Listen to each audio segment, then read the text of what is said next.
बिस्मिल्लाहिर्रहमानिर्रहीम। अस्सलाम वालेकुम स्टूडेंट्स। आज हम एक्सरसाइज 4.3 का क्वेश्चन नंबर 27 करेंगे। One vertex of a parallelogram is 1 4 the diagonal intersect at 2 1 and the sides have slopes 1 and -1/7। Find the other 3 vertices. एक पैरेललोग्राम का एक वर्टेक्स दिया हुआ है और डायगोनल जहाँ पे इंटरसेक्ट करते हैं वो पॉइंट दिया हुआ है और पैरेललोग्राम की साइड्स की जो स्लोप्स हैं वो गिवन है आपको। और जो टारगेट है आपने 3 वर्टिसेस जो रिमेनिंग है एक दिया हुआ है और जो बाकी 3 रहते हैं वो अपने फाइंड आउट करने हैं। ठीक है, तो स्टूडेंट्स एक पैरेललोग्राम कुछ इस तरह की होती है। ठीक है, ये वाली अगर ए बी सी डी अगर एक पैरेललोग्राम है, ए बी साइड जो है वो डी सी के पैरेलल है, तो और ए डी जो है वो बी सी के पैरेलल है, ये साइड इसके पैरेलल है। ठीक हो गया। और इसके ये वर्टेक्स और इसके ऑपोजिट, ए के ऑपोजिट वर्टेक्स जो है वो सी है, इसको ज्वाइन करके ये एक डायगोनल बनता है। और बी के ऑपोजिट ये है, इस वर्टेक्स को ज्वाइन करके ये डायगोनल बनता है।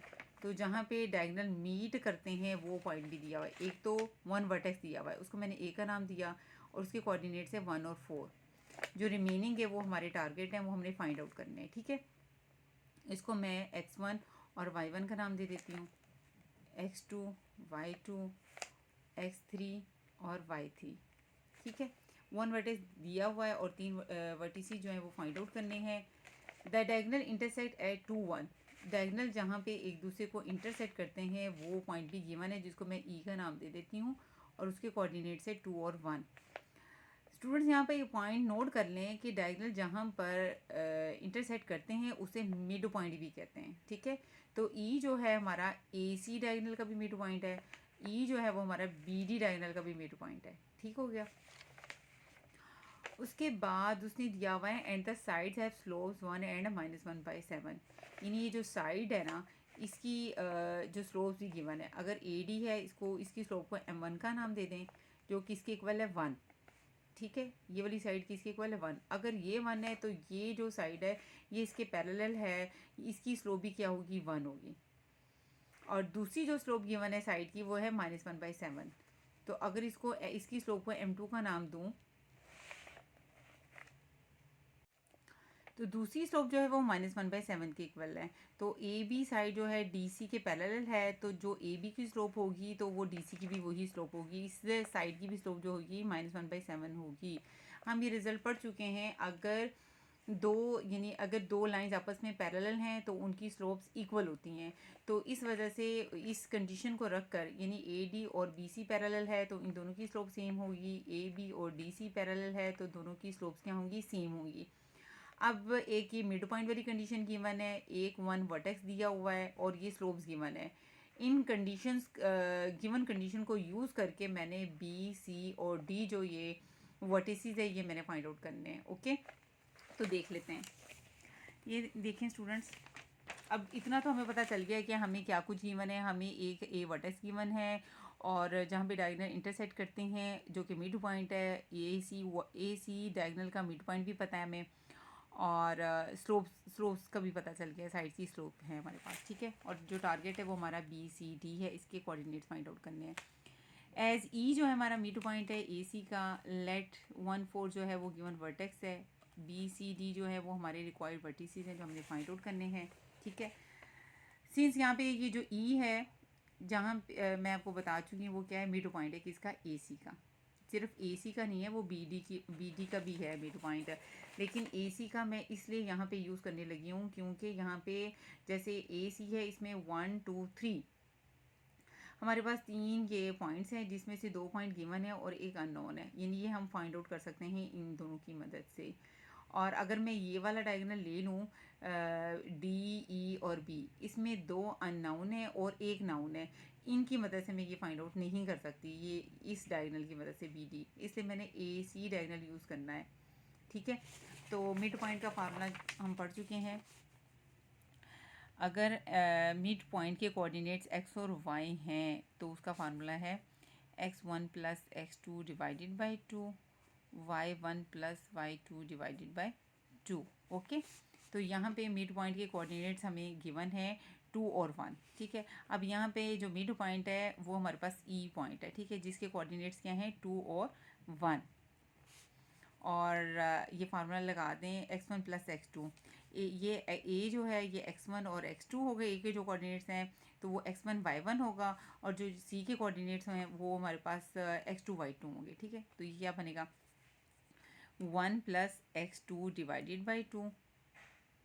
ठीक है, और 4 प्लस y2 डिवाइडेड बाई 2।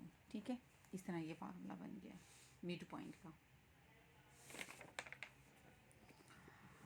अब यहाँ देखें स्टूडेंट्स, ये मैंने मिड पॉइंट का फार्मूला लगा दिया। ठीक है, 2 1 मेरा यानी 2 1 1 प्लस x2 बाई 2 और 4 प्लस y2 बाई 2। अब इसको यानी कंपेयर कर लें।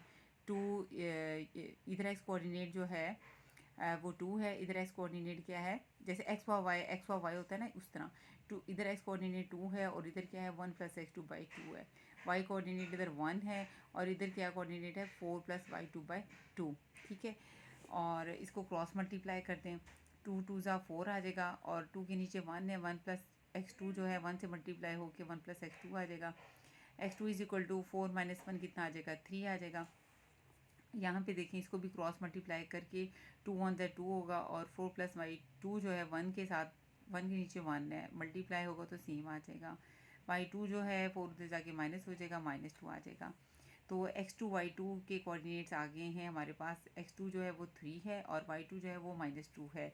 c जो वर्टेक्स है वो मैंने फाइंड आउट कर लिया है। ठीक है, अब स्लोप का हमें पता है, स्लोप हमें गिवन है। ठीक है, स्लोप वाला फार्मूला लगा के स्लोप वाली कंडीशन यूज़ करके आप निकालते हैं रिमेनिंग 2 वर्टिसेस जो रह गए हैं b और d। ठीक है, अब मैं स्लोप ऑफ AD निकालने लगी हूँ। स्लोप ऑफ AD भी निकालती हूँ। ठीक है, और स्लोप ऑफ BC भी निकालती हूँ। हमारे पास देख स्लोप ऑफ AD टोटल कितनी साइड्स हैं 1 2 3 4, तो 4 स्लोप जो हैं वो हम फाइंड आउट करेंगे। ठीक है, स्लोप ऑफ AD भी निकालनी है, यानी स्लोप ऑफ AD भी निकालती हूँ, स्लोप ऑफ BC भी निकालती हूँ, स्लोप ऑफ AB भी निकालनी है और स्लोप ऑफ DC भी निकालनी है।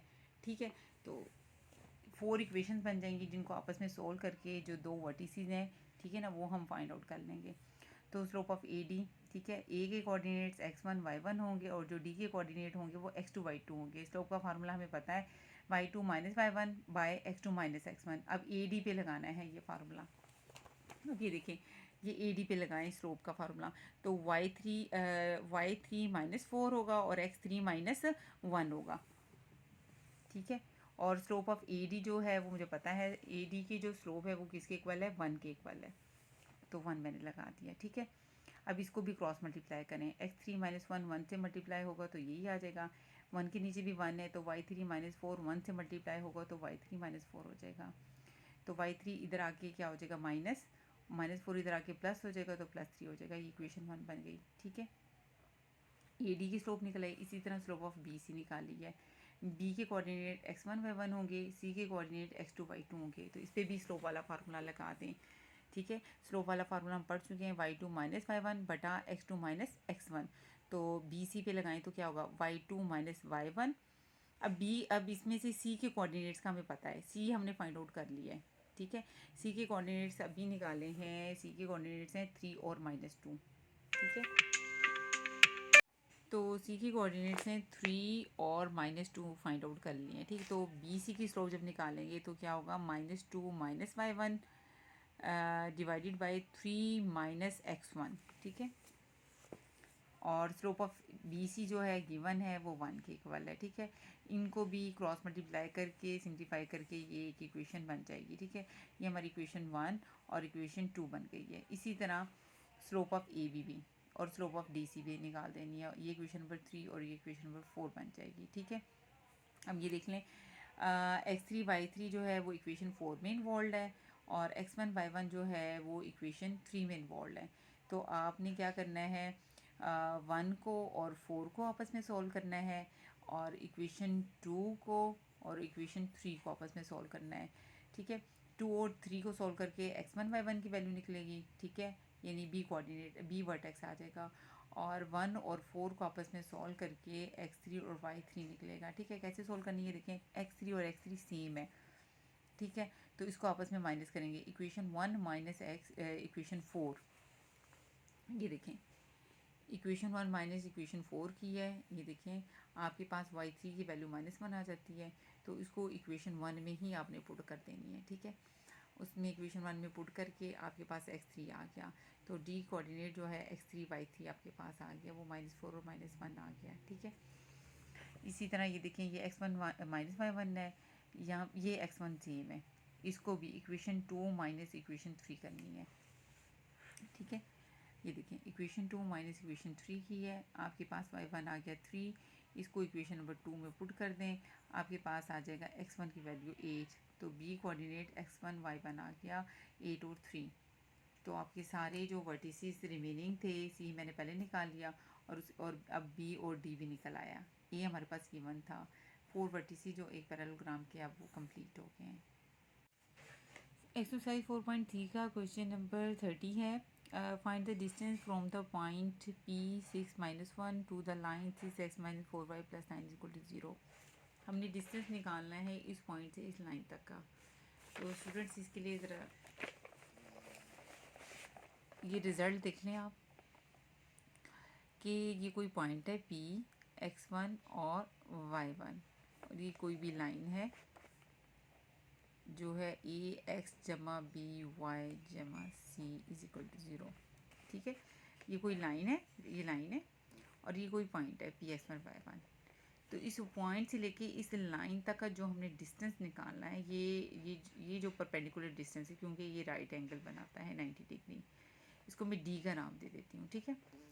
तो ये जो d है, इसका प्रूफ जो है अब according to the small syllabus नहीं है, इसलिए ये रिज़ल्ट ऐसे ही आप इसको समझ लें कि ये कोई भी पॉइंट है और ये एनी लाइन है। इस पॉइंट से लेके इस लाइन L तक का जो परपेंडिकुलर डिस्टेंस है, इसको मैंने d का नाम दे दिया है, जो कि किसके इक्वल है, ये देख लें, ax1 + by1 + c mod divided by a² + b²।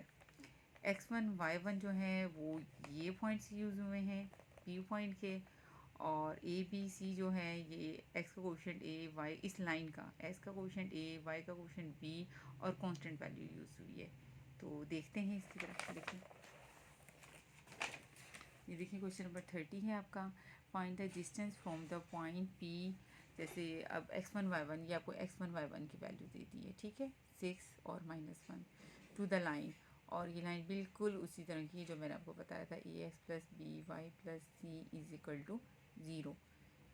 इसके साथ कंपेयरिंग करें, x का कोएफिशिएंट a है, इधर x का कोएफिशिएंट 6 है, तो y का कोएफिशिएंट b है और y का कोएफिशिएंट क्या है, -4, और कांस्टेंट जो टर्म है वो क्या है, 9 है, ठीक है।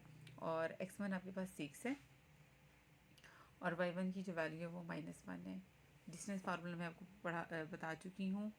Since we know that d = ax1 + by1 + c mod divided by √a² + b²। इसमें वैल्यू सब्स्टिट्यूट करते हैं, a की वैल्यू है 6, x1 की है 6, b की वैल्यू है -4, y1 की वैल्यू है -1, और कांस्टेंट c जो है वो है 9, मोड आ गया a का स्क्वायर प्लस b का स्क्वायर, 6 का स्क्वायर और -4 का स्क्वायर ले लिया, इसको सॉल्व किया तो 49 का मोड 49 आ जाएगा, और 52 अंडर है, इसी प्राइम फैक्टराइजेशन कर लें ऐसे,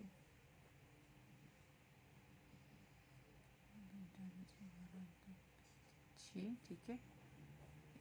2 क्रॉस 2 क्रॉस 13, यह आ जाएगा 2√13, ठीक है। 52 की जगह √52 की जगह 2√13 ले सकते हैं। ये हमारा रिक्वायर्ड जो उसने मांगा था डिस्टेंस निकालना है पॉइंट से लेके लाइन तक का जो डिस्टेंस था वो ये डिस्टेंस निकल आया है 49 डिवाइडेड बाई 2√13।